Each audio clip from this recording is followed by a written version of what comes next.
Oke, baik. Selamat siang, Bapak, Ibu, dan juga teman-teman. Selamat datang di webinar Geosite ke-10 terkait manajemen data spasial skala nasional, sinergi BIG, dan juga OpenStreetMap. Kemudian saya ucapkan terima kasih kepada Bapak, Ibu, dan teman-teman yang sudah join di Zoom meeting pada siang hari ini. Dan karena waktu telah menunjukkan pukul 13:30, kita akan memulai webinar kita pada siang hari ini. Sebelum itu, izinkan saya memperkenalkan diri. Saya Rezi Sita Anggi yang akan menjadi moderator pada webinar siang hari ini. Dan saat ini Bapak Ibu sekalian sedang mengikuti webinar Geosite ke-10 yang diselenggarakan oleh GeoAccess Indonesia. Nah, GeoAccess Indonesia sendiri merupakan salah satu konsultan geoscience yang bergerak di bidang pelatihan, pemetaan, dan analisis batuan. Dan kita terfokus pada isu-isu lingkungan yang berkelanjutan serta climate change. Nah, selain webinar yang saat ini Bapak, Ibu, dan teman-teman ikuti, di sini kita masih ada beberapa program pelatihan, yang di sini ada regular training. Pada bulan ini kita mengangkat tema terkait manajemen data spasial skala besar menggunakan ArcGIS Pro dan juga terkait prediksi perubahan tutupan lahan menggunakan QGIS. Selain itu, kita juga punya bootcamp training terkait Python untuk analisis data spasial, dan juga kita melayani jasa corporate training, private training, dan juga konsultasi. Nah, untuk agenda kita pada siang hari ini, nanti setelah pembukaan kita akan mendengarkan pemaparan materi dari Badan Informasi Geospasial, kemudian dilanjutkan dari Perkumpulan OpenStreetMap Indonesia, dan kita akan lanjutkan ke sesi tanya jawab, dan kita akhiri dengan penutup. Kurang lebih seperti itu untuk agenda kita pada siang hari ini. Kemudian selama webinar ini berlangsung, perlu diperhatikan terkait beberapa tata tertib. Yang pertama, nanti peserta dimohon untuk menonaktifkan mikrofon saat tidak berbicara agar selama pematerian berlangsung lebih fokus dan berjalan lancar. Yang kedua, nanti pertanyaan yang ingin diajukan dari materi yang telah disampaikan nanti bisa dituliskan di kolom Q&A. Kemudian nanti akan saya bantu bacakan saat sesi diskusi atau tanya jawab. Kemudian yang ketiga, pertanyaan yang diajukan tentu saja sesuai tema webinar kita pada siang hari ini terkait manajemen data spasial skala nasional. Dan untuk pertanyaan di luar topik berhak untuk tidak dijawab pembicara karena limitasi waktu. Kemudian nanti apabila dari moderator atau pembicara terlimpah dari Zoom meeting, mohon ditunggu 15 hingga 30 menit untuk bergabung kembali dan menggunakan tautan link Zoom meeting yang sama. Nah, yang terakhir nanti untuk link absensi akan dibagikan 30 menit sebelum webinar selesai melalui chat Zoom meeting. Seperti itu Bapak, Ibu, dan teman-teman. Kemudian nanti untuk pasca webinar, nanti ada sertifikat yang akan dibagikan maksimal H+7 hari setelah webinar berlangsung, dan juga nanti terkait video record dari webinar hari ini dan juga materi nanti bisa diakses oleh Bapak Ibu sekalian melalui portal pelanggan dengan akun yang sama ketika Bapak Ibu mendaftarkan diri pada webinar. Seperti itu. Kemudian kita akan membahas terkait latar belakang dari webinar kita pada siang hari ini. Seperti yang kita tahu, data spasial ini merupakan salah satu kunci utama dalam mendukung perencanaan, pembangunan, dan pengambilan keputusan yang berbasis informasi geospasial. Kemudian bagaimana jika data spasial yang dikoleksi oleh berbagai pihak, misal dari pihak akademisi, bisnis, komunitas, dan pemerintah itu sangat beragam, tersebar, dan kompleks, maka kita membutuhkan yang namanya manajemen data spasial. Nah, pada siang hari ini kita akan mendengarkan dari pihak-pihak yang sudah expert dalam manajemen data spasial. Di sini ada Perkumpulan OpenStreetMap yang merupakan suatu perkumpulan wali data terbuka untuk data spasial global yang berbasis komunitas, dan juga ada Badan Informasi Geospasial sebagai wali data resmi nasional pemerintah Indonesia. Seperti itu. Mungkin kita sapa terlebih dahulu pembicara kita pada siang hari ini. Di sini kita ada Ibu Belinda Arunawati dan juga Ibu Dewi. Selamat siang, Ibu. Apakah suara saya bisa terdengar dengan jelas? Selamat siang. Oke, baik. Terima kasih Ibu Belinda dan juga Ibu Dewi. Nah, sebelum kita masuk ke pembicara saya izin terlebih dahulu untuk memperkenalkan pembicara kita yang pertama dari Badan Informasi Geospasial. Di sini ada Ibu Belinda Arunawati.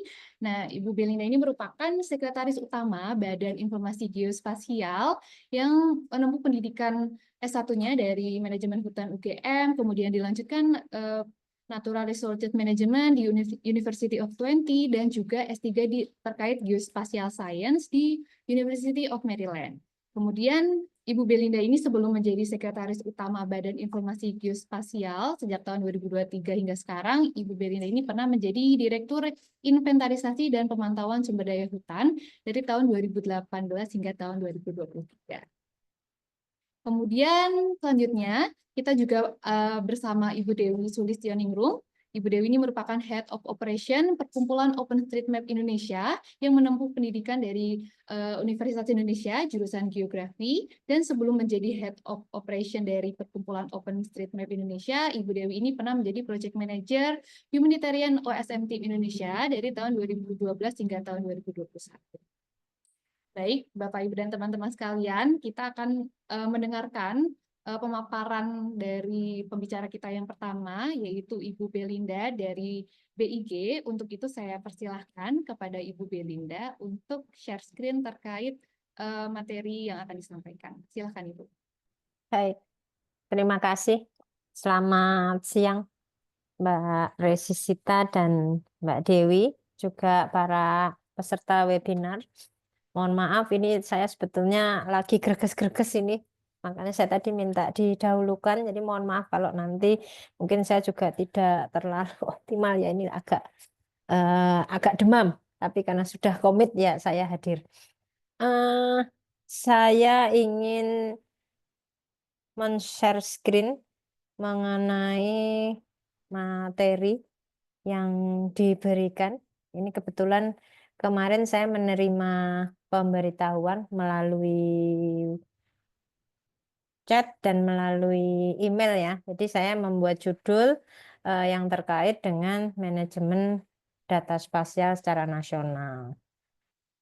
Nah, ini saya full screen. Tadi sudah ada perkenalan, jadi saya baru 1 tahun ini ada di Badan Informasi Geospasial. Sebelumnya saya adalah wali data geospasial yang ada di kementerian dan lembaga dan bertanggung jawab pada data dan informasi geospasial khususnya tematik yang ada di kementerian dan lembaga. Di dalam hal ini memang sesuatu yang baru ketika saya bergabung dengan BIG. Namun ini ada beberapa hal, arahnya tentu kepada kebijakan secara garis besar ya. Karena ini kita lihat bagaimana keterlibatan masyarakat bisa menjadi bagian dari kegiatan ini, manajemen data spasial secara nasional. Untuk alur bahasan, saya akan mengambil 5 bagian. Yang pertama tentu saya mencoba mengingatkan bahwa kita bicara mengenai Indonesia Emas 2045, karena itu sesuatu yang menjadi target. Kemudian bagaimana perencanaan pembangunan itu harus menjadi acuan. Kemudian penyelenggaraan informasi geospasial sendiri sejalan dengan target-target tadi. Isu-isu strategis yang perlu kita handle, kemudian beberapa contoh implementasi khususnya yang terkait dengan keterlibatan masyarakat. Untuk Indonesia Emas sendiri, mungkin saya tidak usah terlalu banyak, tetapi kita tahu bahwa prinsip dari DIS atau tematik, holistik, integratif, dan spasial ini sudah sering didengungkan. Jadi kalau kita bicara tema, ada tema-tema yang prioritas. Holistik artinya perencanaan itu harus dilakukan secara komprehensif. Integratif artinya ada keterpaduan antar pemangku kepentingan, dan spasial di mana ada satu keterikatan dalam bentuk kewilayahan. Nah, ini sesuatu yang tentu memberikan porsi informasi geospasial sebagai salah satu bagian yang sangat penting dalam perencanaan Indonesia ke depan. 5 sasaran visi mungkin saya tidak perlu mendetailkan karena ini sebenarnya hanya highlight saja. Yang menarik adalah tidak langsung semuanya sangat terkait atau ada kata-kata yang bicara spasial. Namun kita tahu bahwa ini sangat berkaitan. Misalkan kita mencoba menaikkan pendapatan per kapita, tentu urusan investasi bila kita mempunyai perencanaan berbasis spasial ini akan lebih mudah. Termasuk kemiskinan. Misalkan kita bisa tahu daerah-daerah yang berada di sebaran daerah yang di garis kemiskinan, kemudian ini yang juga masih menjadi tantangan adalah informasi by name by address agar kita bisa melakukan implementasi mengatasi kemiskinan. Kemudian kepemimpinan yang pengaruh di dunia internasional. Ini tentu sangat terkait bahwa kita perlu mempunyai confidence yang tinggi dengan berbagai hal yang ada atau terjadi di dalam negeri. Kemudian daya saing sumber daya manusia. Tadi saya lihat OpenStreetMap ini juga, perkumpulan ini juga memberikan kesempatan untuk pelatihan pendidikan. Saya rasa itu sesuatu yang sangat bagus. Kemudian jangan lupa isu yang juga menjadi tren saat ini adalah bicara mengenai isu-isu perubahan iklim dan berbagai isu turunannya. Kalau kita bicara pada perencanaan, ini saya hanya memberikan sebagai satu highlight ya. Yang pertama, fondasi paling bawah itu adalah Rencana Pembangunan Jangka Panjang Nasional atau kita kenal RPJPN. Ini adalah 20 tahun, artinya dia dari 2025 sampai 2045. Nah, ini untuk implementasinya ada turunannya, jadi dalam bentuk 5 tahunan, ini yang sekarang sedang berproses. Kalau RPJPN-nya sudah keluar, kalau RPJMN-nya sedang berproses, dan nanti setiap pemerintah, kementerian, lembaga itu akan membuat rencana tahunannya. Nah, bicara mengenai informasi geospasial, maka ini akan sangat terkait dengan RPJPN yang ada. RPJPN ini kita sebetulnya kalau kita lihat secara simpel saja, itu disajikan di bawah Undang-Undang 59 tahun 2024. Jadi ini membicarakan rencana pembangunan jangka panjang dari Indonesia pada saat ini menuju Indonesia Emas 2045. Dalam hal ini diperlukan transformasi. Transformasi itu bukan perubahan yang pelan, tapi perubahan yang tentu terstruktur dan bisa mengampu ke kecepatan ya atau akselerasi. Nah, dalam hal ini ada 4 tahap yang kita ingin capai melalui rencana pembangunan jangka panjang nasional. Yang pertama 2025-2029 itu adalah penguatan dari transformasinya. Yang kedua 2030 sampai 34 itu akselerasi dari transformasi itu sendiri. Tahap ketiganya setelah 2034 itu kita fokus pada ekspansi ke global, jadi confidence ke luar. Kemudian yang terakhir tahap 4 itu 2040-2045 adalah perwujudan Indonesia Emas. Ini adalah sesuatu yang kita jadikan acuan atau reference untuk menyusun rencana induk dari informasi geospasial. Sebetulnya untuk transformasi ini ada 8 misi pembangunan dan 17 arah pembangunan. Ini hanya sebagai informasi saja bahwa kita transformasi itu bicara sosial, ekonomi, tata kelola. Nah, di sini peran informasi geospasial sebetulnya ada di semuanya, termasuk landasannya ketika kita bicara pada supremasi hukum, ketahanan sosial budaya, dan ekologi, termasuk kerangka untuk implementasi transformasi. Ini sebagai gambaran di mana posisi informasi geospasial secara general. Ketika kita sudah mempunyai RPJPN 20 tahun, maka kita perlu juga menyusun rencana induk. Nah, rencana induk ini adalah mandat dari PP 45 tentang penyelenggaraan informasi geospasial. Ini tentu kita buat atau sekarang masih draft ya. Harapannya adalah tahun 2025 itu segera kita ketok palu. Tahapannya masih di tahapan penguatan transformasi, itu kita menguatkan fondasi dan percepatan penyelenggaraan IG untuk mendukung transformasi dan ekosistem informasi geospasial. Jadi arahnya menguatkan. Setelah itu tahap 2 di akselerasi transformasi, maka kita menguatkan melakukan akselerasi terhadap akses dan pemanfaatan informasi geospasial di berbagai bidang. Arahnya adalah ekosistem informasi geospasial. Tahap yang ketiga, tentu kita untuk ekspansi global itu perlu mewujudkan ekosistem IG yang andal untuk ekspansi global. Nah, ini bukan sesuatu yang mudah karena kita juga melihat secara global perkembangan IG ini juga sangat cepat. Kemudian tahapan yang keempat itu bicara mengenai ekosistem informasi geospasial yang andal dalam mewujudkan Indonesia Emas 2045. Ini saya sampaikan agar kita mempunyai kerangka berpikir yang mengalir dan menuju pada mengerucut pada satu maksud tujuan yang komprehensif.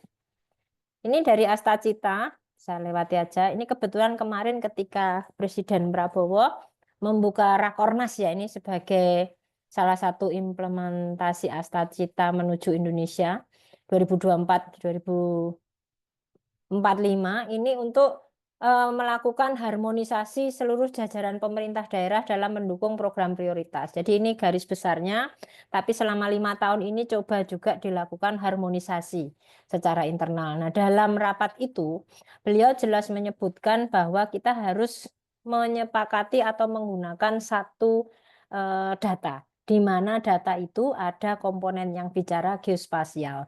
Dalam hal ini, maka kita bicara mengenai satu peta. Nah, satu peta ini menjadi referensi untuk berbagai aktivitas atau berbagai kegiatan yang kita lakukan secara spasial.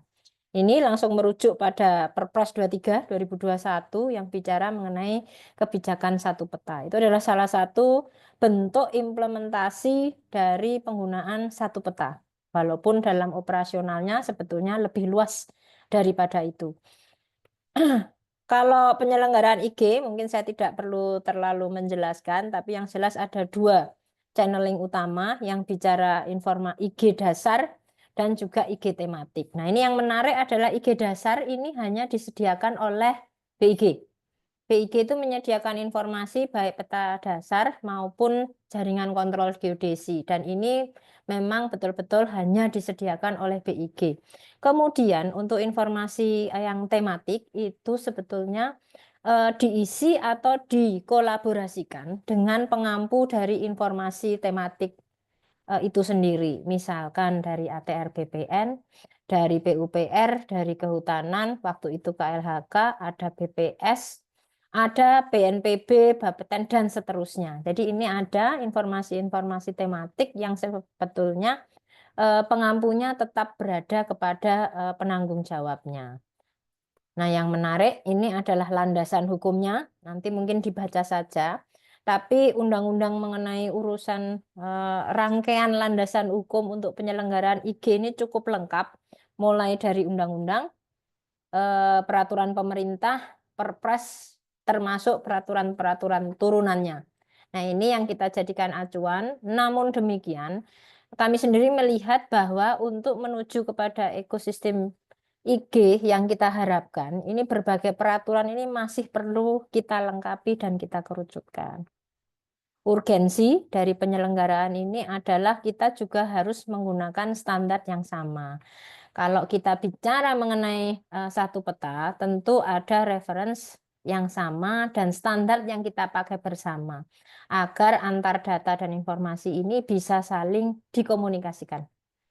Nah, untuk penyelenggaraan informasi geospasial tematik di bawah PP 45, ini bahwa penyelenggaranya bisa instansi pemerintah, artinya KL, kemudian pemerintah daerah atau P ya, kita sebutnya badan usaha, kemudian kelompok orang atau orang-orang perseorangan. Jadi artinya sebetulnya IGT tematik ini bisa diselenggarakan oleh banyak pihak.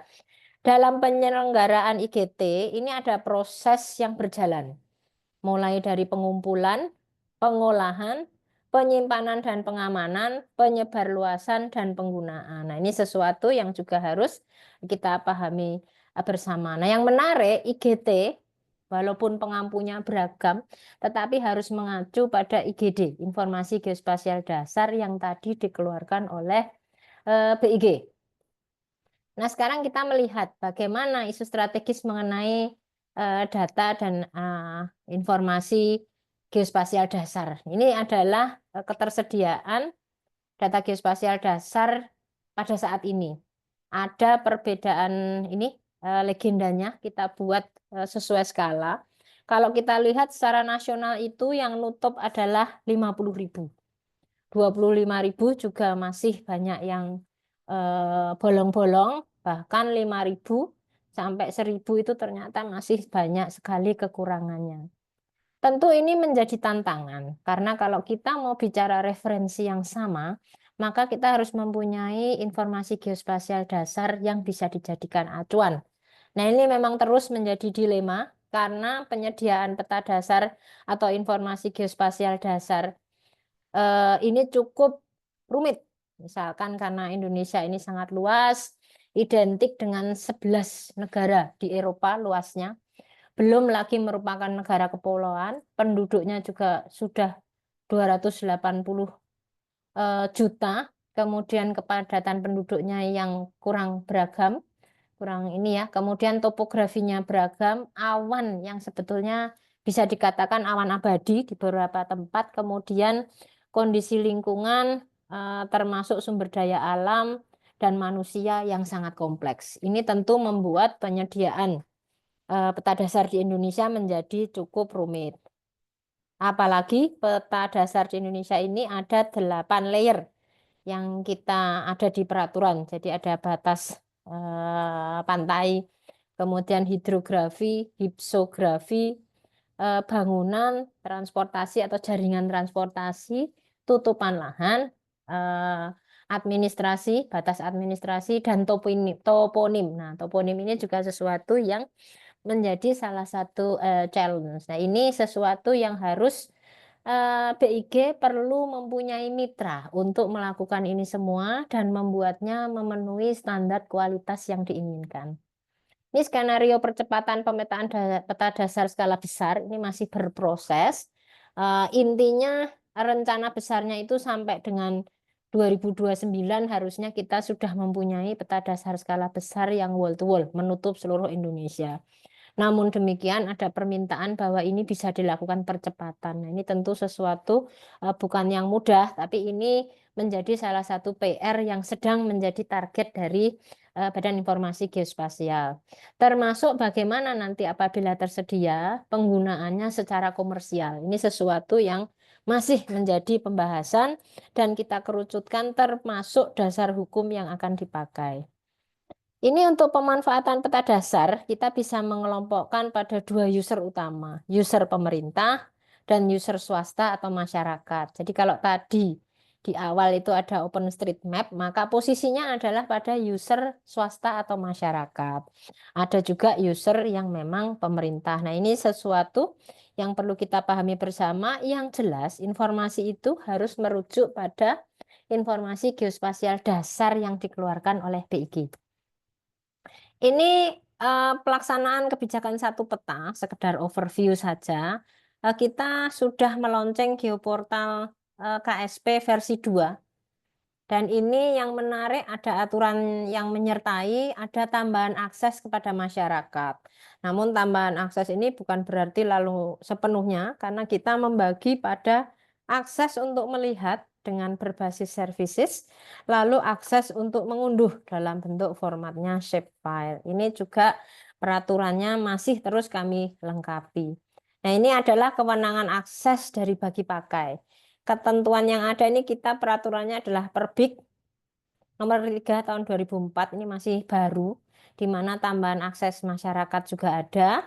Dan ada pengaturan akses, seperti menteri seperti apa, daerah masyarakat seperti apa. Ini harus kita atur, karena bagaimanapun kita lihat bahwa literasi geospasial di negeri ini juga belum cukup tinggi. Sehingga kita harus meminimalkan resiko, agar user ini yang bisa mengakses adalah betul-betul yang sudah mempunyai tingkat literasi geospasial yang juga sudah memadai.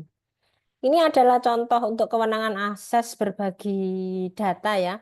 Ada kewenangan akses sekedar mengunduh, sekedar melihat saja, dan ada yang tertutup. Tertutup itu bukan berarti disembunyikan, tapi memang ada tema-tema yang sensitif dan memang tidak bisa dibuka kepada masyarakat.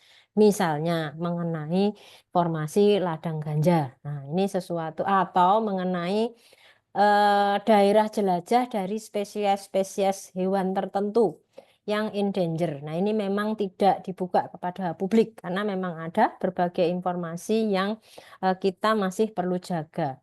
Ini detailnya untuk setiap pengambil keputusan, siapa yang mengelola, siapa yang memberikan akses, ini bisa dibaca di sini. Selanjutnya kita bicara pemetaan partisipatif, karena ini saya melihat ada OpenStreetMap ya. Nah, ini memang kita melihat bahwa pemetaan partisipatif ini suatu metode untuk menempatkan masyarakat sebagai pelaku pemetaan di wilayahnya. Jadi kita mengakomodir bahwa data atau informasi geospasial itu dibuat dengan melibatkan masyarakat. Memang ciri-cirinya melibatkan seluruh atau sebagian, kemudian biasanya masyarakat itu memilih sendiri apa yang diinginkan, dan sebagian besar informasi itu berasal dari katakanlah local knowledge atau kebijakan dari masyarakat itu sendiri, dan menentukan sendiri bagaimana IG itu akan dipergunakan, dan juga sebagai bahan masukan bagi pemerintah. Ada dua yang boleh kita kategorikan, yaitu volunteer geographic information. Ini yang diperoleh dan disediakan bagi orang lain melalui aktivitas sukarela secara individu atau kelompok dengan tujuan menyediakan informasi. Ini sangat penting. Kemudian ada yang crowdsourcing, yaitu praktek untuk mendapatkan layanan, ide atau konten yang diperlukan untuk meminta kontribusi. Ini kalau yang ini mungkin seperti toponim. Kalau yang tadi mungkin seperti Google Map. Ini sesuatu yang sebetulnya sangat bisa untuk kita jadikan bentuk kolaborasi di masa mendatang. Ini adalah bagaimana kalau kita bicara pengumpulan, pengolahan, penyimpanan, pengamanan, penyebarluasan, dan penggunaan, di mana participatory mapping ini kita posisikan. Namun demikian, untuk menjamin bahwa kualitasnya standar, memang harus ada proses-proses validasi. Ini contoh bagaimana pemetaan partisipatif untuk masyarakat hukum adat. Ini contoh yang sudah dilakukan, ini di Kabupaten Muara Enim. Nah, yang jadi permasalahan memang ternyata di BIG sendiri regulasi terkait pemetaan partisipatif itu masih belum cukup detail. Artinya ini menjadi PR bagi kita di internal BIG untuk mengoptimalkan.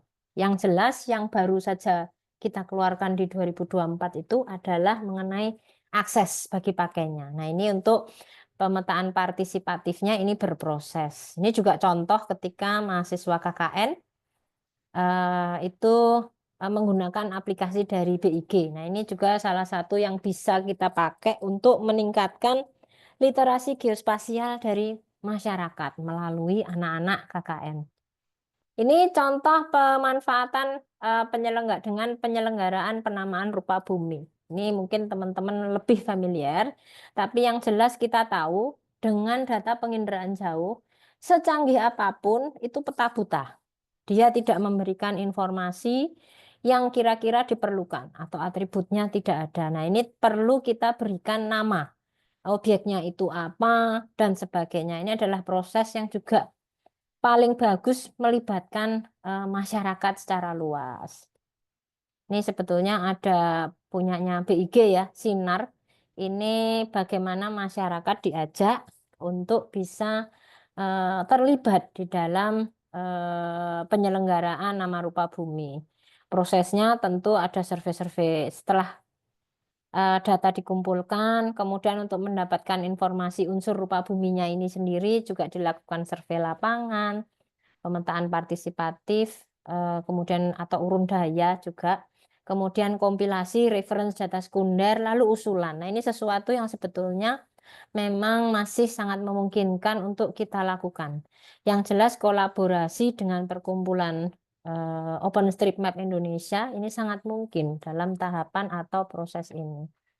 Ini saya ngambil paparannya dari teman di BIG ya, ini bukan saya yang membuat, tapi sebetulnya BIG itu sudah memanfaatkan data OpenStreetMap sebagai salah satu sumber pengumpulan nama rupa bumi. Ini kalau Mas Aji PP ada di sini nanti juga bisa menambahkan. Nah, di sini di setiap unsur itu juga sudah diberikan attribution.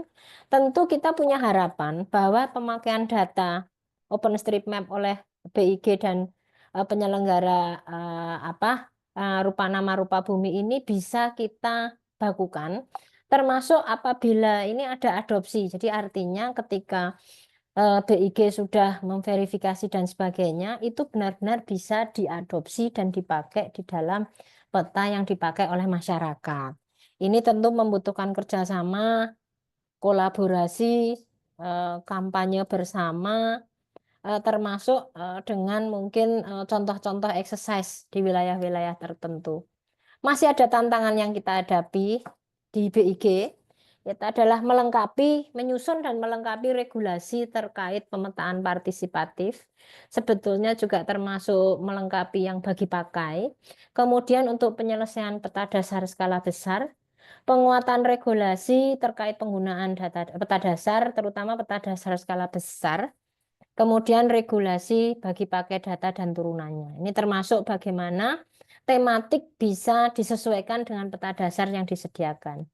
Langkah ke depan tentu kita berharap bahwa penyediaan IGD sebagai reference ini dapat digunakan dalam pengembangan platform pemetaan partisipatif.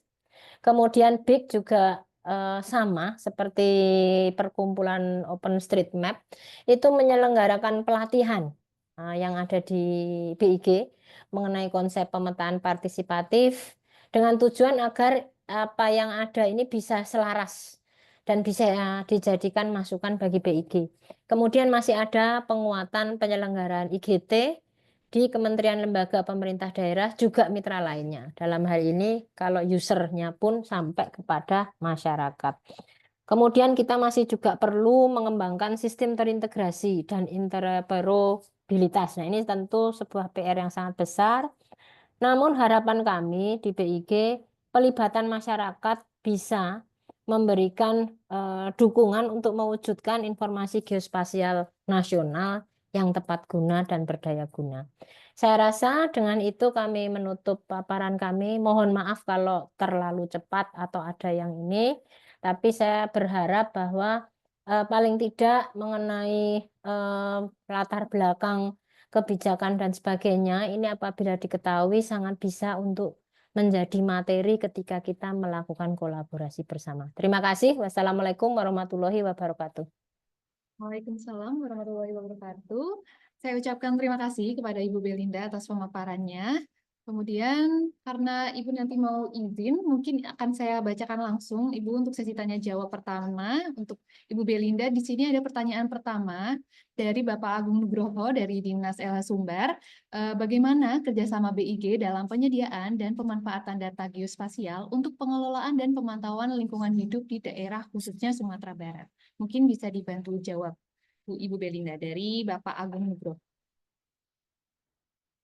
Terima kasih Pak Agung Nugroho.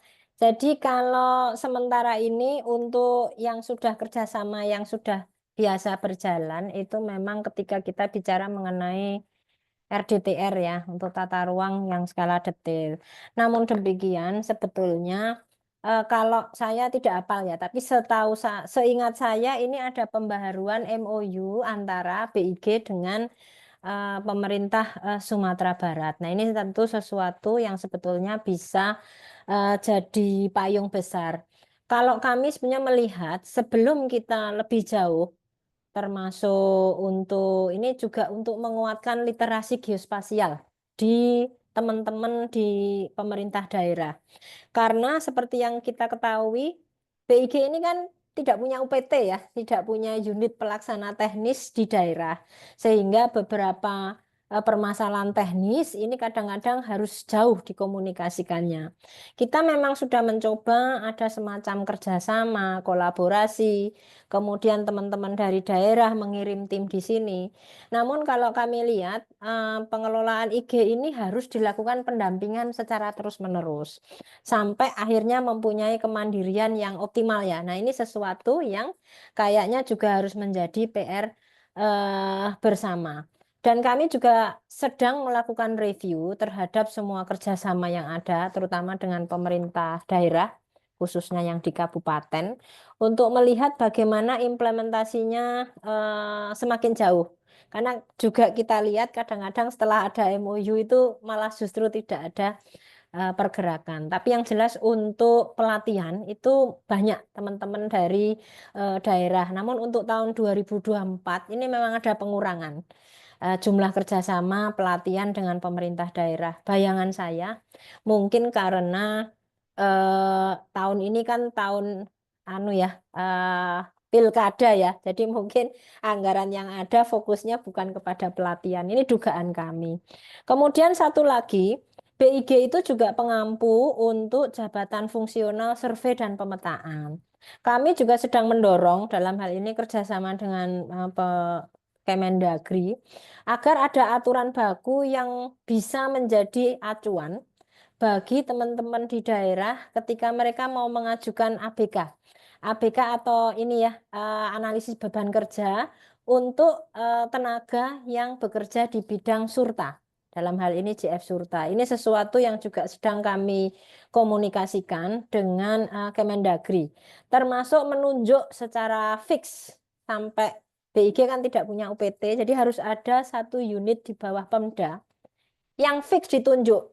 Kalau usulan kami adalah Bapeda, agar pembinaan ini bisa seragam. Karena kadang-kadang masih bisa ada yang di dinas A, dinas B, dinas C. Ini akan sulit karena memang kemampuan atau interest, kalau saya boleh interestnya itu ada perbedaan. Nah, kami berharap berbagai kebijakan ini bisa mempersiapkan teman-teman di daerah, terutama ketika nanti pemetaan peta dasar skala besar ini sudah selesai. Karena ini tentu nanti yang banyak memanfaatkan adalah teman-teman yang ada di daerah. Kira-kira gitu. Moga-moga bisa menjawab ya. Oke, baik. Ibu Belinda atas jawaban dari pertanyaan Pak Agung Nugroho. Selanjutnya di sini ada pertanyaan yang kedua, Ibu. Di sini dari Kak Nurur terkait misal suatu instansi atau perusahaan memiliki informasi geospasial dasar atau tematik yang memiliki fitur-fitur dan skema, baik itu data atribut maupun data geografis. Kemudian bagaimana caranya data yang sudah memiliki standar di luar BIG tersebut agar bisa berpartisipasi dalam pengembangan data spasial. Mungkin bisa dibantu jawab, Ibu. Kasih. Tadi penanyanya siapa? Dari Kak Nurur, Ibu. Kak Nurur ya. Baik, terima kasih nih Kak Nurur. Ini sebetulnya pertanyaan yang banyak dikeluarkan. Banyak yang ditanya. Bagaimana agar ini bisa dilakukan semacam adjustment ya, agar usaha yang sudah dilakukan oleh teman-teman di luar BIG ini juga bisa diakomodir. Kalau beberapa yang kami catat, itu sebetulnya memang jelas ada standarnya, ada standar yang harusnya bisa diacu dan dipakai bersama. Namun ternyata standar itu saja tidak memadai.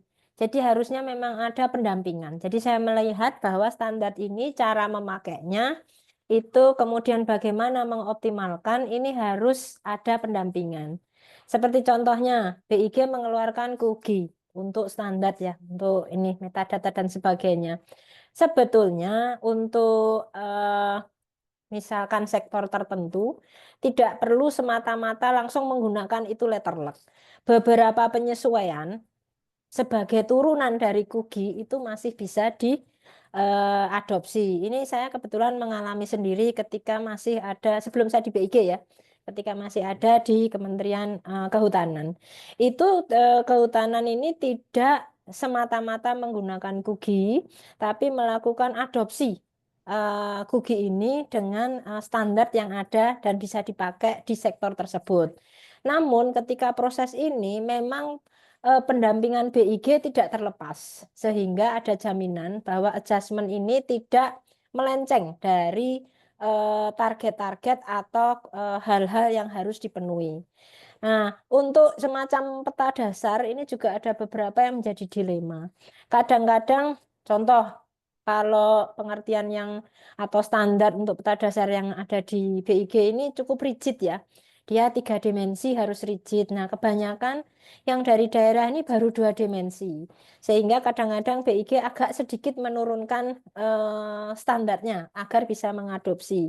Namun demikian, ini sebetulnya ada permasalahan yang dihadapi karena memang kualitasnya mungkin tidak seperti yang diharapkan. Nah, kita berharap dengan peta dasar skala besar yang seamless ini, kita bisa mempunyai standar yang paling tidak seragam untuk peta dasarnya. Nah, ini yang nanti kita perlu garap lagi bagaimana melakukan internalisasi atau meng-create tematik dari peta dasar yang skalanya cukup detail ini. Mungkin itu dulu jawaban dari saya. Oke, baik. Terima kasih Ibu Belinda atas jawaban dari pertanyaan Kak Nurul. Semoga bisa menjawab. Dan karena sudah tidak ada pertanyaan, untuk itu saya ucapkan terima kasih kepada Ibu Belinda atas materi dan juga sesi tanya jawab. Saya persilahkan kepada Ibu Belinda. Ya, saya mungkin akan mengikuti melalui handphone ya, karena saya suaranya juga udah habis. Tapi terima kasih atas kesempatan yang diberikan. Semoga kita bisa memberikan hasil yang terbaik. Terima kasih. Wassalamualaikum warahmatullahi wabarakatuh. Waalaikumsalam warahmatullahi wabarakatuh. Terima kasih Ibu Belinda. Baik, Bapak Ibu dan teman-teman sekalian, selanjutnya kita akan masuk ke sesi selanjutnya, yaitu pemaparan dari pihak Perkumpulan OpenStreetMap Indonesia. Untuk itu saya persilahkan kepada Ibu Dewi untuk memaparkan materinya. Baik, ya. Assalamualaikum warahmatullahi wabarakatuh. Selamat siang rekan-rekan semua. Eh, Selamat siang juga buat Ibu Belinda yang tadi sudah memberikan insight yang sangat baik sekali ya mengenai wawasan kita terhadap geospasial di Indonesia. Saya akan izin share screen terlebih dahulu. Oke. Ya, apakah sudah tampil Mbak Resita? Sudah terlihat, sudah terlihat Ibu. Oke, baik. Ya. Bismillah. Terima kasih untuk GeoAccess Indonesia yang telah memberikan kesempatan kepada kami POI atau Perkumpulan OpenStreetMap Indonesia untuk dapat hadir sebagai salah satu pengisi di manajemen data nasional ya pada siang hari ini. Saya sangat senang sekali dapat terhubung dengan rekan-rekan semua di sini. Sebelumnya perkenalkan saya Dewi dari POI sebagai Head of Operation di mana sudah bekerja atau sudah terlibat dengan OpenStreetMap kurang lebih 12 tahun. Dan hari ini saya akan sharing bagaimana OpenStreetMap sebagai salah satu big data ya, terutama di Indonesia yang sudah semakin masif penggunaannya, sudah semakin banyak user yang terlibat untuk membantu pemetaan dengan OpenStreetMap. Ya, sebelumnya saya ingin memperkenalkan dulu organisasi di mana tempat OpenStreetMap dikembangkan, salah satunya di Indonesia. Jadi awalnya kami bernama Humanitarian OpenStreetMap Team atau HOT, di mana merupakan organisasi non-profit internasional yang berfokus pada aksi kemanusiaan. Jadi kita sebagai salah satu pionir pada tahun 2011 sampai 2012 kita mengawali penggunaan OpenStreetMap karena pada saat itu data skala detail terutama untuk disaster management masih sangat sulit didapatkan. Dan pada tahun 2012 kita bekerja sama dengan BNPB dan juga di BPBD di beberapa lokasi di 6 provinsi untuk membuat rencana kontingensi. Nah, di situ adalah awal bagi kami untuk melakukan pemetaan partisipatif untuk berkolaborasi dengan masyarakat, dengan komunitas lokal, dan dengan universitas serta pemerintah lokal. Di mana dalam rentang 6 tahun, banyak sekali tanggapan yang positif terhadap pemetaan partisipatif ini.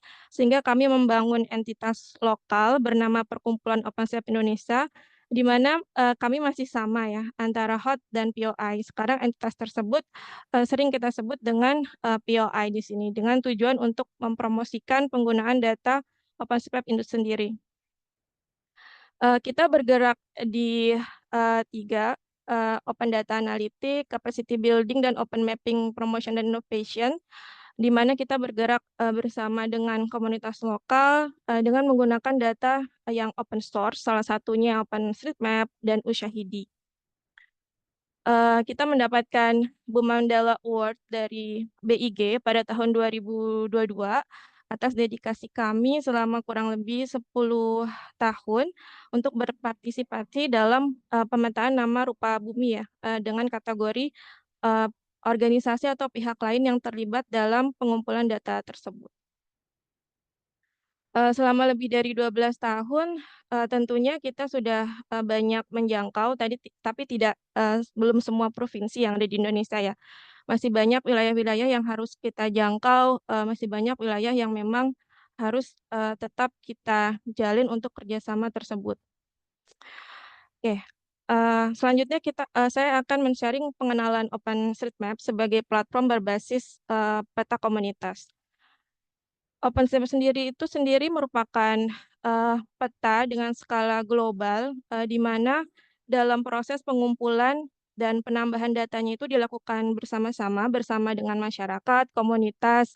Sudah banyak tidak hanya di Indonesia ya, sebenarnya OpenStreetMap itu juga dikembangkan oleh beberapa komunitas spasial yang ada di beberapa negara, karena ini merupakan peta global, di mana OSM ini dibawahi oleh OpenStreetMap Foundation, di mana mereka memonitoring, memanage data-data OpenStreetMap tersebut bersama dengan komunitas sendiri.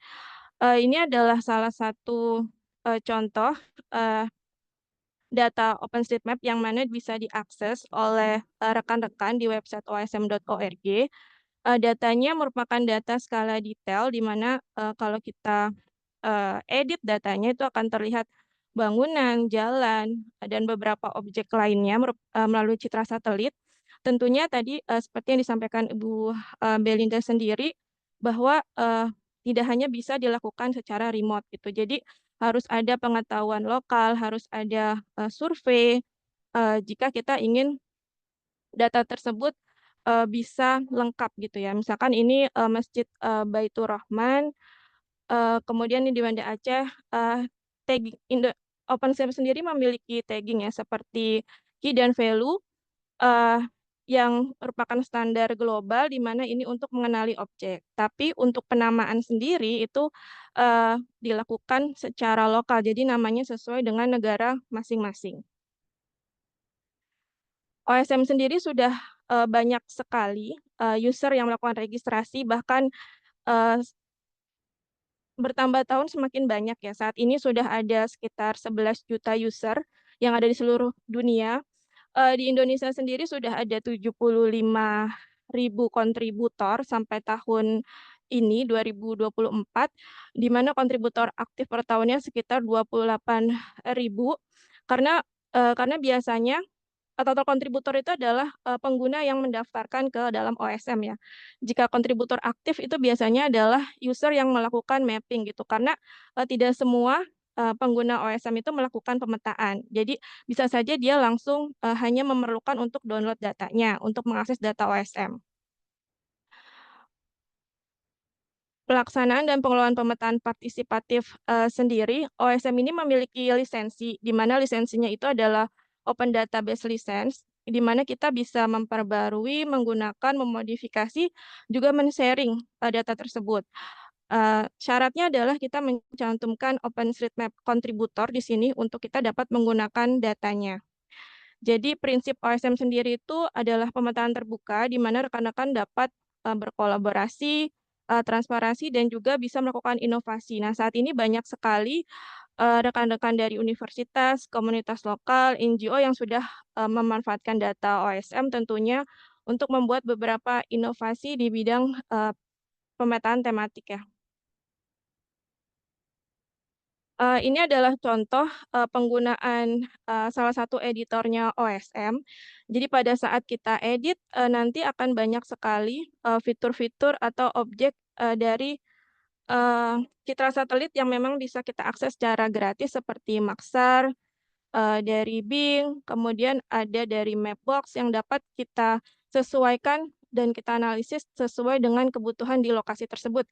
Karena bisa beda-beda citra satelitnya tergantung dengan daerah tersebut untuk ketersediaannya. Dan jika rekan-rekan memiliki drone mapping atau pemetaan foto udara gitu ya, tersendiri, itu bisa juga dimasukkan ke dalam OSM. Salah satunya nanti menggunakan Open Aerial Maps untuk mengupload data citra tersebut, dan nantinya bisa diakses dengan editornya OSM. Kontribusi OSM sendiri dalam pemetaan di Indonesia itu kira-kira sudah ada 41 juta bangunan, 1,5 kilometer jaringan jalan, dan 420.000 infrastruktur, di mana ini bukan hot ID ataupun POI yang menambahkan sendiri, bukan kami. Jadi ini merupakan bentuk pemetaan partisipatif di mana kita bersama-sama untuk membangun data tersebut dan juga nanti kita mengupdate, memanfaatkan, dan saling menjaga kualitasnya.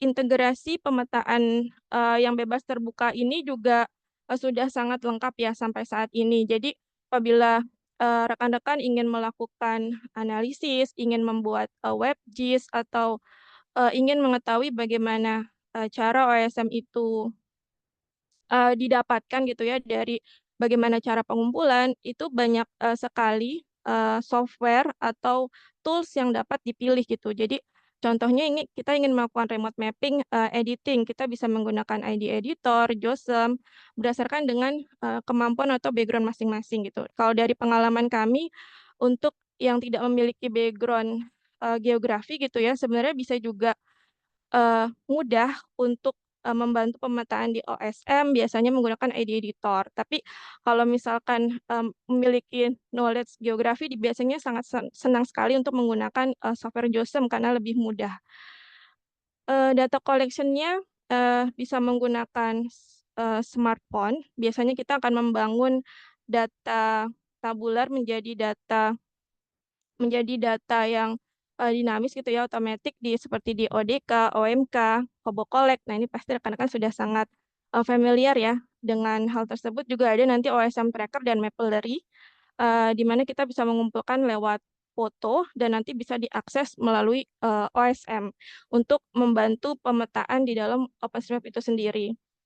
Dan untuk mendownload datanya juga sudah banyak portal yang bisa digunakan, salah satunya Export Tools, atau misalkan melalui plugin yang ada di QGIS, Quick OSM, itu biasanya sangat banyak yang menggunakan ya Quick OSM karena mudah dan kita bisa langsung menganalisis di software QGIS tersebut.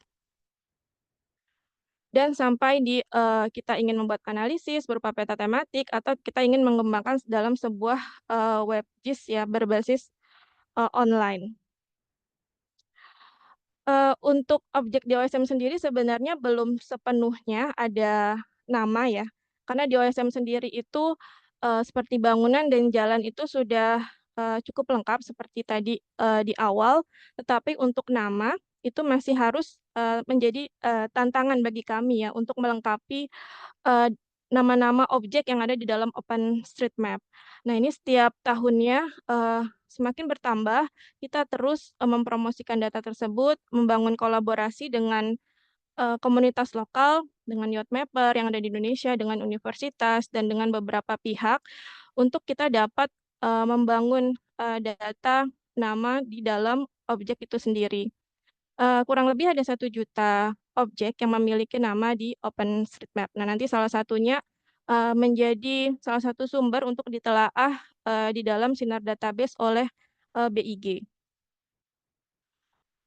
Dari mana referensi atribut OSM sendiri? Karena ini sudah kita sesuaikan, karena banyak sekali kalau kita buka secara global, itu banyak objek-objek yang tidak ada di Indonesia, tapi ada di negara lain gitu. Nah, ini kita mencoba membangun bersama komunitas Indonesia Tagging Guidelines yang bisa diakses di wiki openstreetmap.org, dan ini juga kita sudah mereference dari Gazetteer atau Sinar Database. Jadi jika BIG sudah menggunakan data, sudah menelaah, kemudian sudah dimasukkan ke dalam Gazetteer Indonesia, nah itu datanya bisa kita akses untuk menjadikan panduan nama objek tersebut dapat diupdate di dalam peta OSM. Ini pemberian nama objek. Kita memacu juga pada Gazetteer Republik Indonesia sebagai salah satu panduannya untuk memudahkan kita mengenali beberapa nama objek yang ada di lapangan. Prinsip penamaan rupa bumi itu sendiri kita prinsipnya sudah sesuai dengan PP nomor 2 tahun 2021 yang dari regulasi yang dipaparkan oleh Badan Informasi Geospasial, di mana seperti menggunakan bahasa Indonesia, kemudian ada beberapa juga memenuhi kaidah penulisan nama rupa bumi dan kaidah spasial. Ini peraturan pemerintah penyelenggaraan informasi geospasial, di mana kita juga berpedoman pada peraturan tersebut, di mana kita tidak mengumpulkan atau membantu mempromosikan hal ini kepada pengguna OSM untuk tidak memetakan kawasan keamanan dan wilayah pertahanan di Indonesia, karena itu tidak boleh dipetakan di dalam PP tersebut, dan juga bagaimana pengolahan DG dan IG informasi geospasial ini menggunakan perangkat lunak yang memiliki lisensi yang bebas dan terbuka. Jadi pemerintah juga memperbolehkan kita untuk kita berpartisipasi dengan menggunakan data OSM tersebut. Peraturan lainnya adalah pasal 10. Ini juga tadi sudah dipaparkan oleh Ibu Belinda, di mana pihak lain termasuk organisasi atau perorangan bisa berpartisipasi ke dalam data untuk membantu pemerintah dalam kebijakan satu peta tersebut ya, di mana ini melakukan survei lapangan, kompilasi data sekunder, pemetaan partisipatif, serta urun daya. Oke, berikutnya bagaimana pemanfaatan penggunaan data OSM untuk beberapa pemetaan tematik ya yang ada di Indonesia sendiri melalui proyek partisipatif yang sudah kami lakukan. Ini yang kita berkolaborasi dengan banyak pihak, jadi tidak hanya kita sendiri untuk melakukan pemetaan di suatu daerah dengan tematik tertentu gitu ya. Jadi ada masyarakat, universitas, sektor swasta, komunitas dan pemerintah yang ikut serta dalam mengkaji data-data tersebut di lapangan dan memasukkannya ke dalam OSM, sampai nanti mereka juga berperan dalam pembuatan peta tersebut yang disampaikan kepada mekanisme feedback lagi kepada pemerintah. Ini rencana kontingensi, yaitu di bidang disaster management, di mana kita ada di 6 kota pada saat itu ya, ada di Padang, Manokwari, Kupang, gempa bumi, dan vulkano di Jawa Barat. Pada saat itu kita melatih BPBD dan juga beberapa instansi pemerintah, komunitas lokal, dan universitas lokal untuk melakukan pelatihan, dan kita bersama-sama memetakan wilayah tersebut di dalam OSM, yaitu berupa infrastruktur penting dan di mana saja lokasi yang pada saat itu terjadi bencana gitu ya, misalkan bencana banjir di sekitar Sungai Bengawan Solo. Dan mereka juga membantu dalam melakukan analisis spasial seperti berapa bangunan yang terdampak, berapa rumah yang terkena banjir, yang tidak terkena banjir gitu yang harus dievakuasi. Dan itu menggunakan data OSM dan juga nanti dianalisis dengan hazard tersebut. Kemudian juga ada Marunda Urban Resilience. Ini kita membantu pemetaan untuk banjirop di Jakarta Utara ya, salah satunya di Marunda, terutama di pemukiman slum area dan untuk populasi penduduk yang padat. Di situ kita melakukan pelatihan, melakukan edukasi kepada rekan-rekan pemuda yang ada di sana khususnya untuk bagaimana cara mereka untuk melakukan pemetaan dan menganalisis wilayah tersebut, dan nantinya mereka bisa men-sharing kepada masyarakat lokal dan sekitar untuk penanggulangan bencana banjir. Tanpa kita sadari juga banyak sekali saat ini pihak transportasi online ya, baik Gojek, Grab, Karts, TomTom itu menggunakan data OSM, tidak secara langsung menggunakan data OSM, tapi mereka menggabungkan dengan beberapa sumber data lainnya untuk melengkapi rute atau navigasi untuk publik transportasi di sana. Ini salah satu juga untuk upaya mitigasi banjir bersama UNDP Accelerator Labs. Jadi kita mengupdate data-data danau di sana, di sekitar Jabodetabek Punjur, yaitu untuk mengetahui mana saja danau yang perlu pengelolaan lebih lanjut oleh pemerintah ATR BPN untuk ditangani lebih lanjut agar danau-danau ini bisa efektif dalam menanggulangi banjir khususnya di Jabodetabek. Keterlibatan dengan gerakan pramuka, yaitu untuk bagaimana untuk kesiapsiagaan bencana melalui OSM, data-data tersebut semuanya diupload ya ke dalam OpenStreetMap, sehingga rekan-rekan bisa mengakses, bisa saling memperbarui, dan juga mendownload data tersebut. Ini bersama rekan-rekan disabilitas, kita juga melakukan pemetaan inklusif untuk manajemen bencana. Jadi bagaimana lokasi tersebut bisa baik aksesibilitasnya, terutama bagi rekan-rekan disabilitas. Jadi mereka memeriksa bagaimana jaringan jalan bisa diakses, bagaimana fasilitas umum bisa diakses oleh rekan-rekan disabilitas tersebut, dan sampai mereka juga ikut berkontribusi dalam pemetaan di dalam OpenStreetMap itu sendiri. Ini yang kita lakukan bersama rekan-rekan universitas ya. Jadi kita mengadakan Universitas Roadshow dari tahun 2014 sampai 2024. Nah, ini rekan-rekan universitas ini juga sangat membantu sekali untuk menghasilkan data-data di dalam OpenStreetMap, dan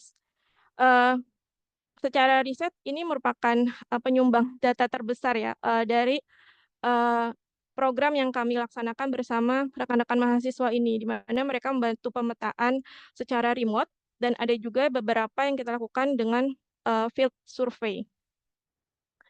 Ya, pemetaan tanggap darurat untuk membantu BNPB tentunya apabila ada bencana dalam skala nasional seperti pemetaan gempa Cianjur, kemudian kemarin letusan Gunung Lewetobi, itu kita mengadakan disaster activation response bersama dengan komunitas.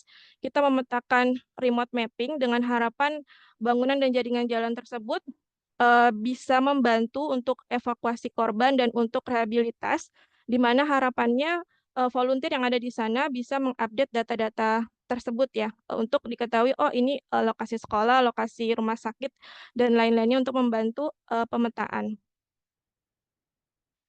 Oke, dalam bidang sustainable city, manfaat OSM ini bisa juga kita manfaatkan untuk keamanan dan kenyamanan kota. Jadi di sini kita memetakan seperti fasilitas umum yang memang untuk mensupport keamanan dan kenyamanan. Jadi misalkan ada CCTV, ada pos security, ada kantor polisi, dan juga jam berapa saja beroperasional gitu ya. Jadi eh, bagaimana kita bisa menganalisis pola di dalam uh, kota Bandung untuk menciptakan safe and secure city tersebut. Jadi kaum pemuda di sini adalah melakukan pemetaan infrastruktur dan juga melengkapi data-data untuk analisis untuk tingkat kriminalitas dan untuk tingkat kekerasan sampai kasus bullying yang ada di kota Bandung.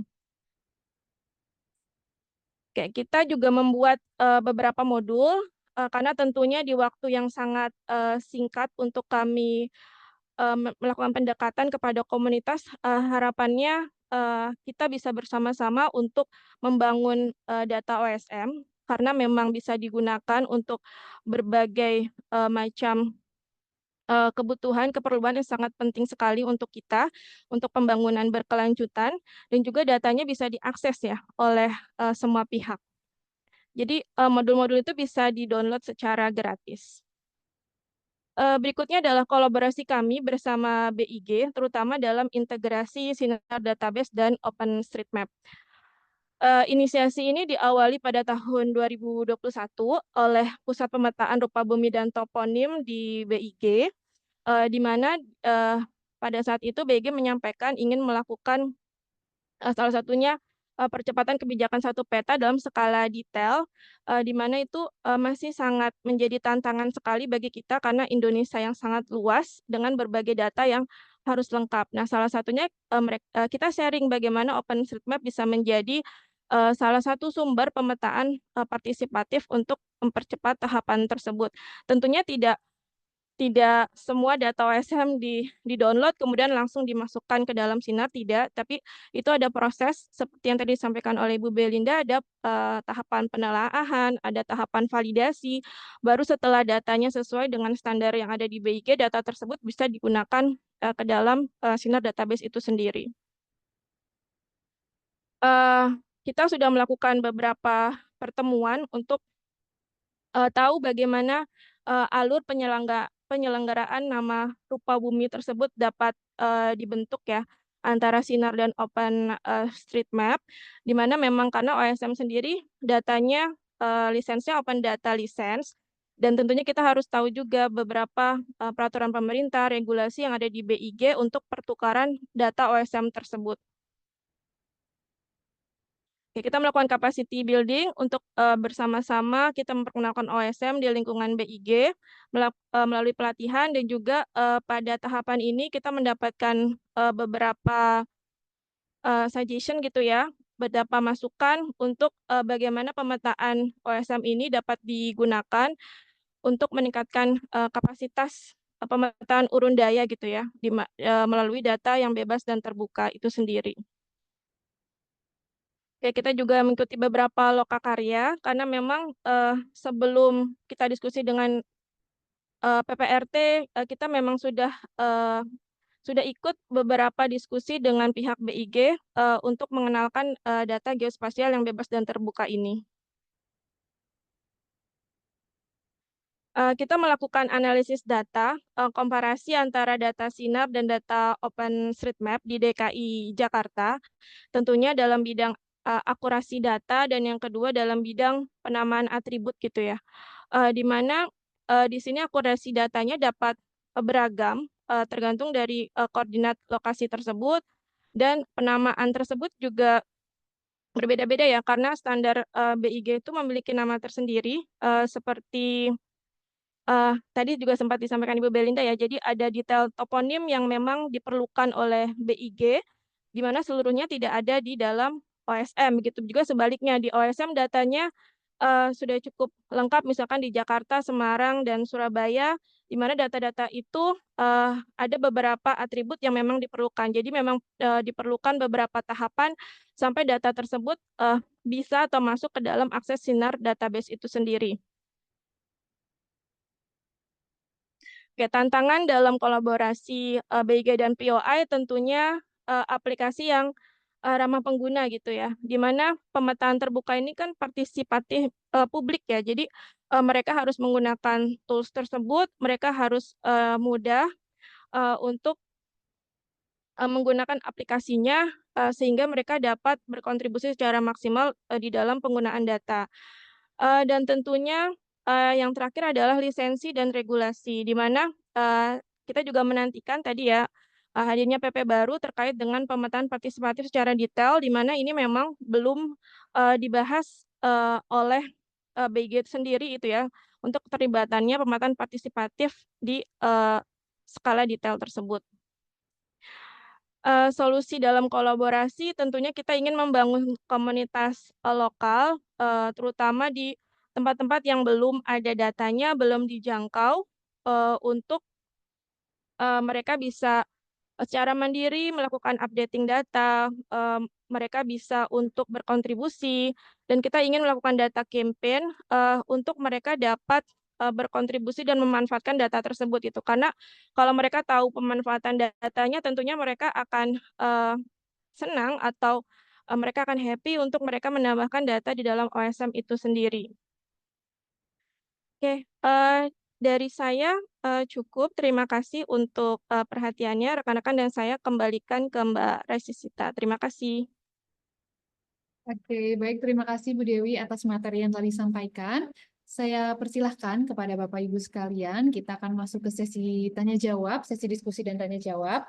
Saya persilahkan kepada Bapak Ibu dan teman-teman sekalian, apabila ada pertanyaan terkait materi yang disampaikan oleh Bu Dewi, bisa disampaikan melalui kolom Q&A.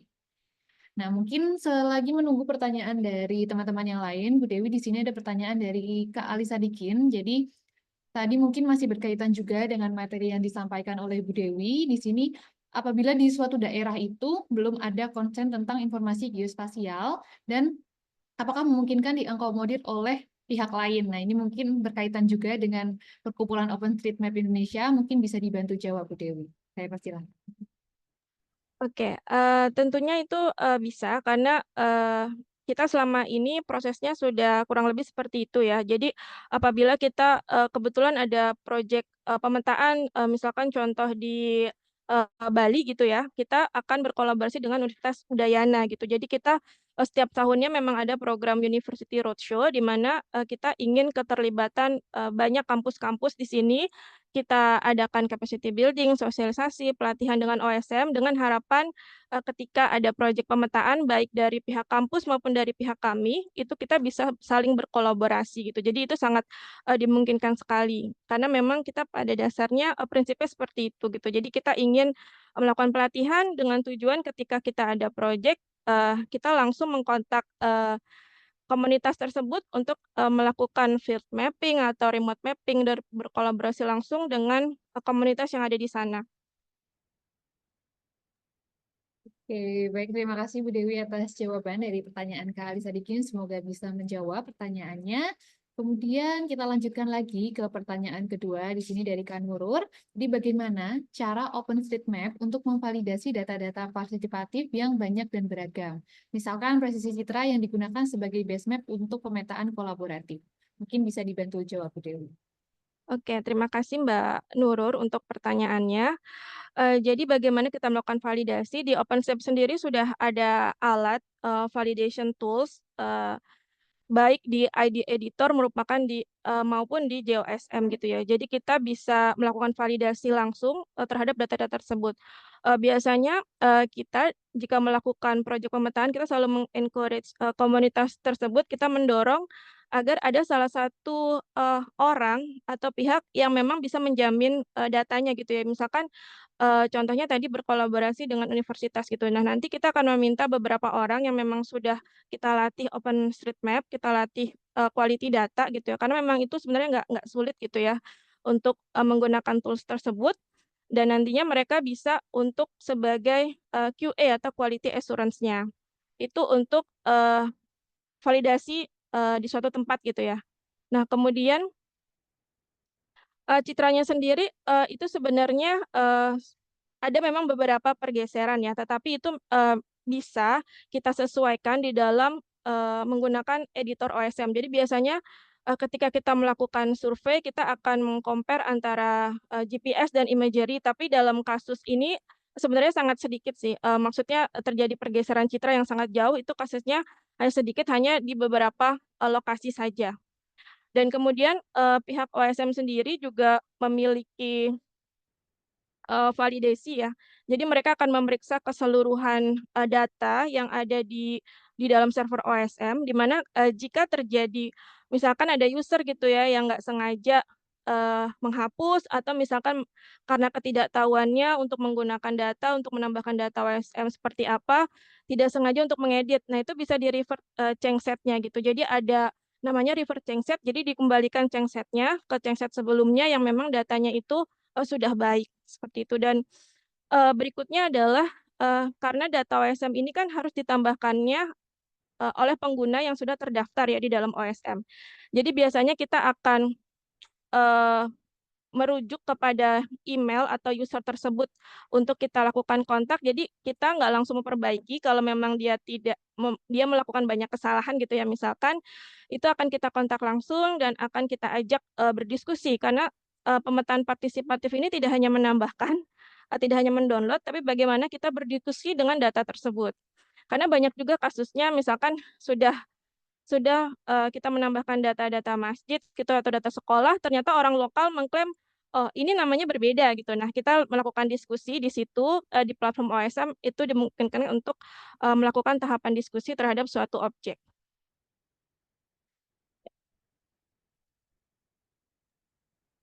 Oke, baik. Terima kasih Bu Dewi atas jawaban dari pertanyaan Kak Nurur. Kemudian selanjutnya di sini ada pertanyaan selanjutnya dari Pak Agung Nugroho dari Dinas Lingkungan Hidup Sumbar. Jadi bagaimana perlibatan dan pemanfaatan data OSM dengan pemerintah daerah di bidang lingkungan hidup? Mungkin bisa dibantu jawab, Bu Dewi. Oke, kalau di bidang lingkungan hidup, kita pernah berkolaborasi dengan WRI Indonesia. Pada saat itu, kita membantu pemetaan kanal di mangrove gitu ya. Karena kan sekarang concern-nya itu juga terhadap konservasi mangrove. Jadi bagaimana ada kanal-kanal yang kita bantu pemetaan bersama dengan universitas di sana, dan kita membantu pemetaan mangrove tersebut, di mana data-datanya bisa diakses oleh masyarakat lokal dan juga bisa langsung ditambahkan beberapa misalkan budidaya mangrove. Oh, ini ternyata tidak boleh dilakukan budidaya gitu ya, karena banyak juga masyarakat lokal melakukan budidaya di mana mangrove itu tidak boleh dimasuki gitu ya, atau wilayah konservasi. Salah satunya itu Mbak Resista contohnya.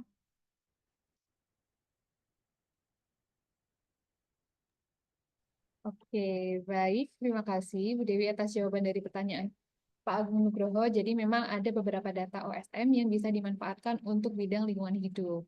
Kemudian selanjutnya di sini ada pertanyaan dari Kak Frans. Jadi salah satu tantangan pemetaan partisipatif adalah perizinan survei di daerah tertentu. Terkadang beberapa daerah sulit menjelaskan ke warga setempat mengenai pemetaan. Bagaimana kiat yang dilakukan oleh OSM ataupun orang yang langsung terlibat dalam survei di daerah untuk bisa mengakses atau melakukan pemetaan di daerah tersebut, Bu Dewi? Bisa dibantu dijawab. Oke, pertanyaannya cukup panjang ya dari Pak Frans. Sebentar.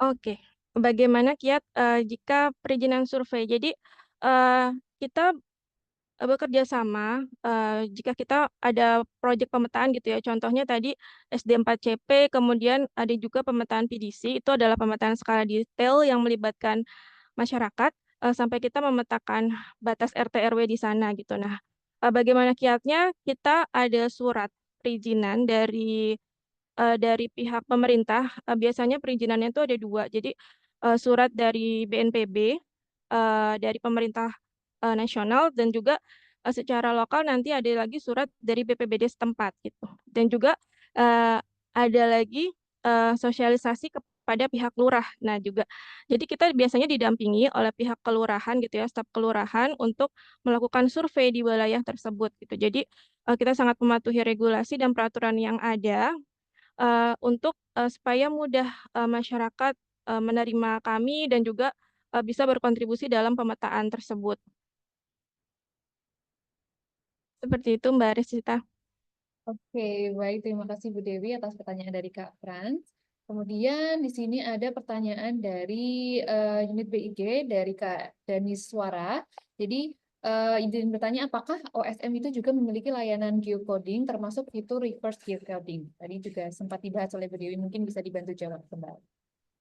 Oke, untuk layanan geocoding sendiri, eh, jadi emang ada beberapa ya terkait dengan API, terkait dengan routing, kemudian terkait dengan akses. Nah, biasanya untuk geocoding sendiri melalui GeoServer ya, biasanya untuk akses nominatimnya OpenStreetMap, di mana nanti ada beberapa yang bisa kita gunakan seperti Osmosis dan OSM Convert gitu. Nah, jadi pembahasannya semakin panjang ya. Intinya itu ada geocoding nanti eh, Mas Danis Wara bisa merujuk mungkin ke wiki.openswap.org gitu. Dimungkinkan geocoding untuk dengan menggunakan OSM karena memang OSM sendiri sudah digunakan ya oleh beberapa platform geoserver dan juga yang terkait dengan web developer itu sendiri. Oke, baik. Terima kasih Bu Dewi atas jawabannya. Kemudian mungkin sebelum saya melanjutkan pertanyaan kembali, saya ingatkan kepada Bapak, Ibu, dan teman-teman sekalian untuk jangan lupa melakukan presensi. Untuk presensi sudah saya share di kolom chat Zoom meeting, mungkin bisa dicek. Kemudian saya persilahkan juga kepada Bapak, Ibu, dan teman-teman sekalian yang belum menyampaikan pertanyaannya, bisa disampaikan melalui kolom Q&A. Kemudian selanjutnya di sini akan saya lanjutkan pertanyaan selanjutnya. Di sini dari Kak Frans lagi, nih Bu Dewi. Jadi ingin menambahkan pertanyaan, apa yang menjadi pembeda tata cara survei partisipatif antara Google Maps dengan OSM? Ini bisa dibantu jawab, Bu. Oke, OSM dan Google Maps. OSM sendiri itu partisipatif, di mana kita membangun datanya secara kolaboratif ya. Jadi data yang ditambahkan OSM itu adalah data yang ditambahkan oleh kita sendiri, oleh masyarakat dan oleh komunitas gitu. Nah kalau Google Maps mungkin mereka bertambahnya dari data-data partisipatif dan juga saya kurang tahu sih sebenarnya ya, Google Maps bagaimana mekanismenya gitu ya untuk mereka menambahkan data apa mereka bisa mendapatkan data ketika kita mengaktifkan location, ketika kita mengakses Google Maps di handphone, itu juga bisa mereka mengambil data-data kita. Karena sebenarnya kalau kita baca itu ada kebijakannya dari Google Maps seperti itu gitu. Nah, kalau dari OSM sendiri mungkin ketika eh, saya men-sharing data OSM lengkap, ketika teman-teman mengakses, kok datanya di lingkungan saya tidak ada nih gitu ya, masih seperti peta buta gitu kan di osm.org. Nah, itu kemungkinan memang belum ada yang melakukan pemetaan di sana gitu. Jadi, data tersebut adalah sangat bergantung kepada komunitas dan juga kolaboratif gitu. Jadi tidak semua data OSM itu ada atau sudah lengkap di Indonesia. Nah, oleh karena itu, kita, cara bersama-sama bisa menambahkan data itu sendiri, karena data OSM memang, data dari kita, untuk kita, dan untuk semua orang, begitu prinsipnya. Oke, baik. Terima kasih Bu Dewi atas jawabannya. Kemudian di sini masih ada beberapa pertanyaan, mungkin akan saya lanjutkan di sini dari Kak Alisa Dikin terkait bagaimana perkembangan data di wilayah Indonesia bagian timur. Mungkin bisa dibantu jawab Bu Dewi. Oke, untuk pengembangan wilayah Indonesia Timur, sejauh ini yang sudah, lengkap adalah pemetaan, bangunan dan jaringan jalan ya, terutama jaringan jalan karena kita, bersama dengan, Meta pada saat proyek, Hot Indonesia itu kita melakukan pemetaan jaringan jalan di seluruh Indonesia, seperti itu. Kemudian ada beberapa memang, komunitas atau masyarakat sekitar yang menambahkan datanya.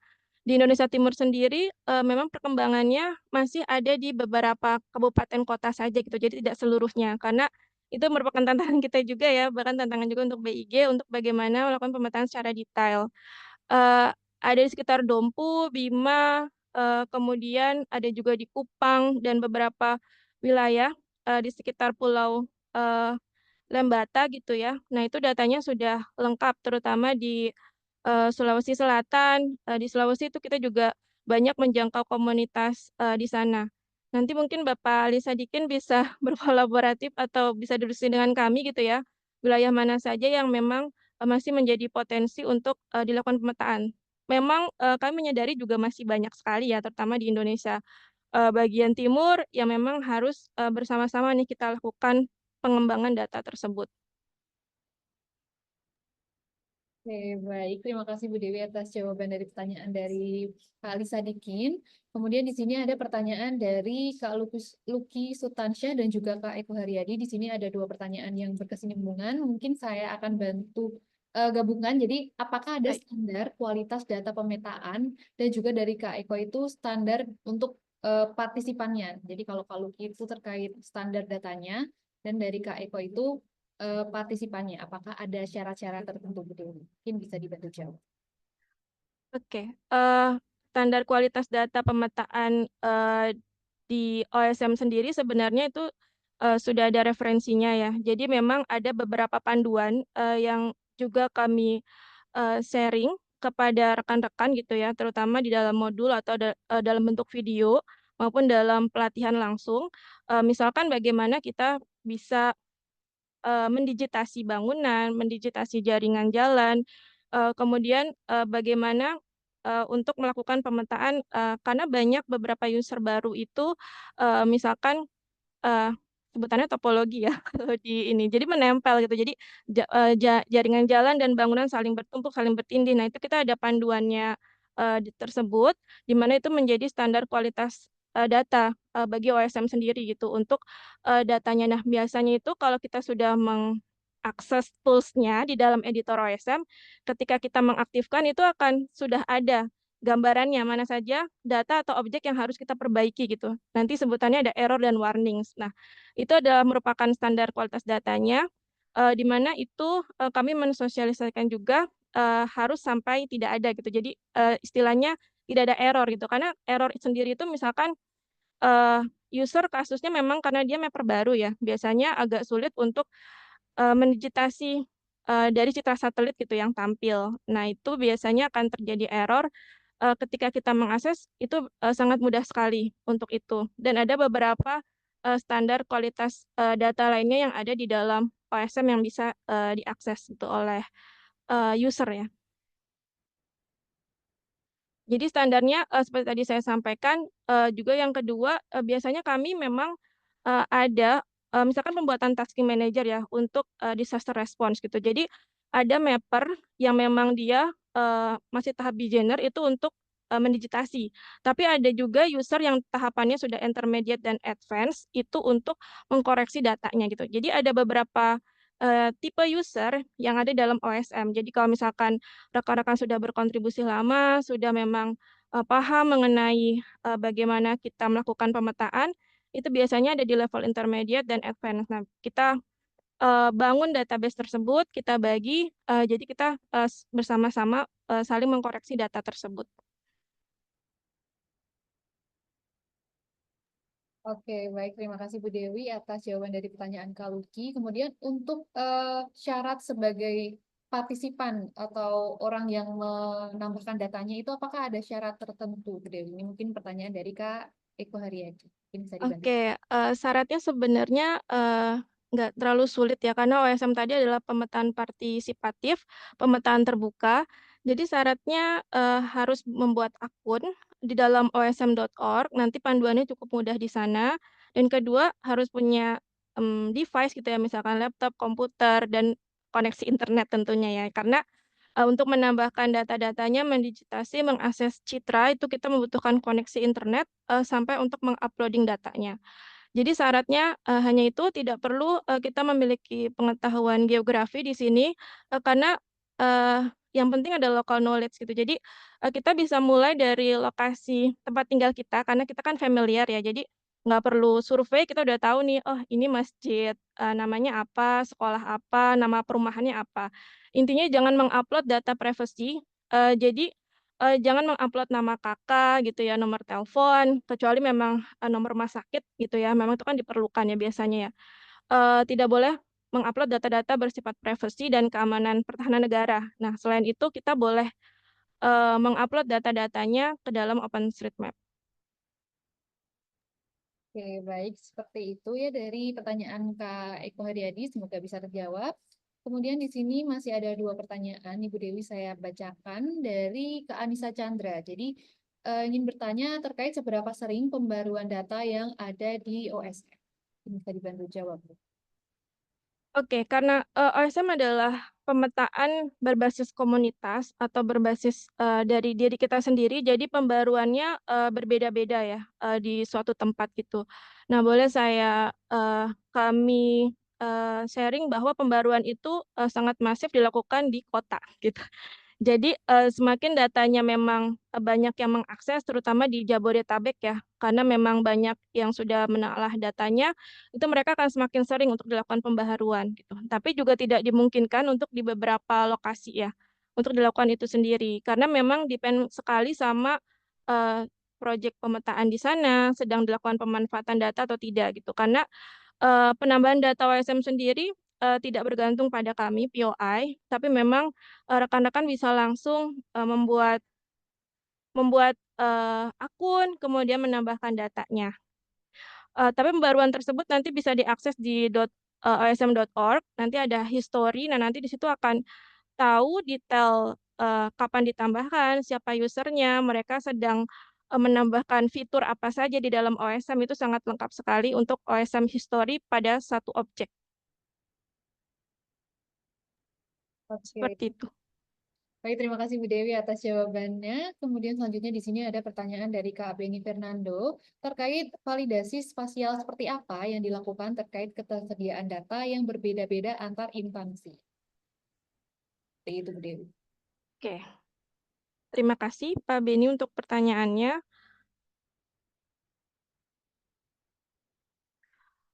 Ini maksudnya instansi pemerintah ya, Mbak Resita ya? Mungkin dari Kak Beni bisa memberikan tambahan penjelasan terkait pertanyaannya, dan mungkin kita akan menjawab pertanyaan yang selanjutnya, Bu Dewi, selagi menunggu pertanyaan tambahan dari Kak Beni. Di sini ada pertanyaan dari Kak Andi Syahputra. Jadi, seberapa akurat data OSM dibandingkan dengan data BIG, contohnya seperti batas desa dan lain-lain, apakah data di OSM ini bisa di-download dalam bentuk SHP, dan apakah boleh digunakan secara bebas untuk data acuan untuk swasta?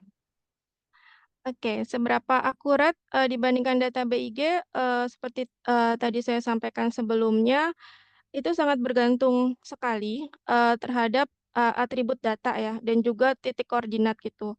Jadi di sini saya tidak mengklaim OSM lebih akurat, BIG lebih akurat, karena memang kita berbeda-beda gitu kelengkapannya. Jadi Eee, bisa jadi di suatu lokasi di Bandung gitu contohnya ya, OSM datanya lebih lengkap gitu dibandingkan BIG. Kemudian sebaliknya, BIG melakukan pemetaan di suatu daerah ternyata lebih lengkap. Di sini kita saling melengkapi data-data tersebut, dan juga kita juga punya tools validasi penalaan tersendiri ya untuk memeriksa keakuratan data itu. Nah, kalau data batas desa, itu yang seperti tadi saya sampaikan, kita memang berkolaborasi dengan pihak pemerintah lokal yang ada di tempat tersebut. Kita men-tracing di lapangan bagaimana mengenai batas yang ada di sana, karena kami juga tahu sebenarnya batas juga ini kewenangan dari BG ya, untuk men-sharing, untuk mengeluarkan data batas tersebut. Nah, batas-batas ini sebenarnya digunakan untuk membantu data detail di dalam tingkat manajemen bencana di lokasi tersebut, gitu. Nah, kita melakukan pendekatan kepada pihak kelurahan, kemudian mereka memetakan wilayah mana saja batas RW-nya, kemudian kita bantu untuk memasukkan ke dalam OSM. Jadi, kalau akurat itu nanti depend lokasinya gitu ya, apakah lokasinya sudah ada atau belum data tersebut. Karena biasanya kita juga tidak bisa meng-compare gitu ya. Tadi ternyata data di Jabodetabek untuk data masjid emang belum banyak contohnya di BIG gitu. Jadi, akurasinya, wah OSM lebih akurat nih gitu. Ternyata setelah diteliti lagi, memang itu belum sepenuhnya ditelaah gitu. Karena memang bedanya banyak ya, di OSM kita langsung memasukkan data, di-upload, muncul gitu datanya bisa diakses oleh kita. Sedangkan di BG sendiri ada regulasi, peraturan yang tadi sudah disampaikan Ibu Belinda, tidak langsung bisa muncul dan bisa diakses oleh kita masyarakat gitu.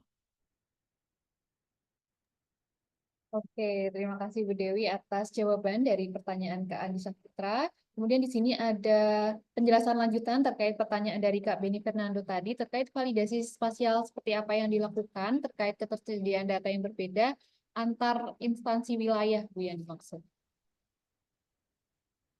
Oke, sebenarnya validasi datanya itu standarnya sama ya, untuk dilakukan bagaimana untuk melakukan validasi tersebut, misalkan validasi untuk kita melakukan pemetaan jalan, pemetaan bangunan, misalkan di wilayah dengan topografi yang berbeda, itu di OSM itu sama untuk validasi datanya, hanya saja nanti kebutuhannya itu berbeda-beda tergantung user-nya gitu. Jadi misalkan datanya sudah bagus gitu ya, sudah kami lakukan kualitas datanya. Nah, ketika kita mendownload, dilakukan analisis spasial, ternyata ada beberapa kebutuhan data lainnya gitu. Nah, ini nanti akan jadi berbeda tergantung user tersebut saat melakukan pemanfaatan datanya.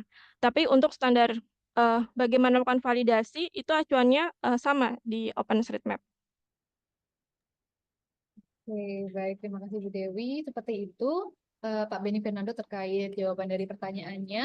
Kemudian di sini ada pertanyaan dari Kak Nurur. Ini sekaligus menjadi pertanyaan terakhir pada sesi tanya jawab ini.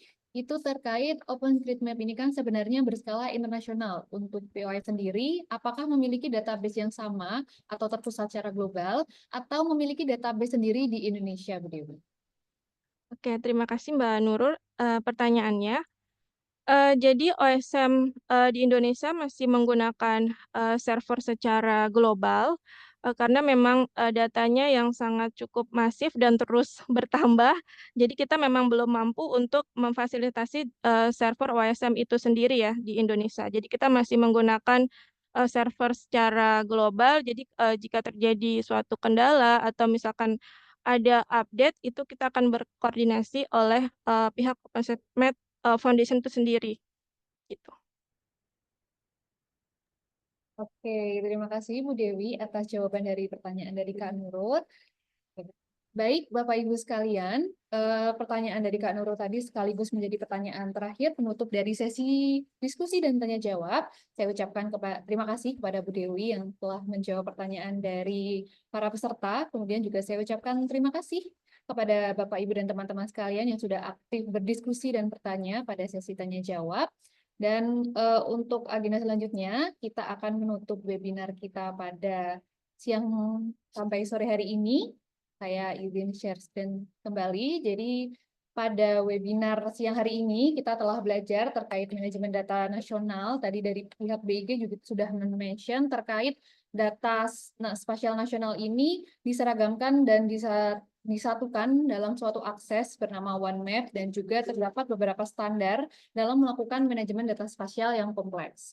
Kemudian tadi juga dimention juga bahwa BIG itu membuka kolaborasi dan juga salah satunya itu dilakukan oleh POI ini, dan juga dari Bapak, Ibu, dan teman-teman sekalian juga bisa berpartisipasi dalam pengumpulan data tersebut.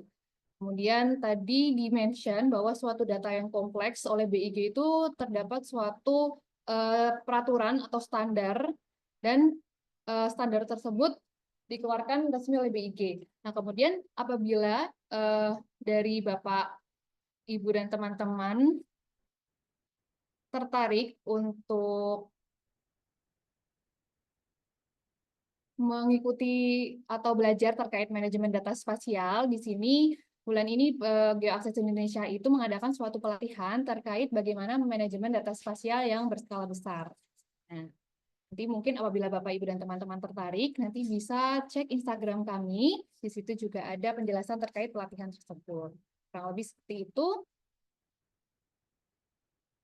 Oke.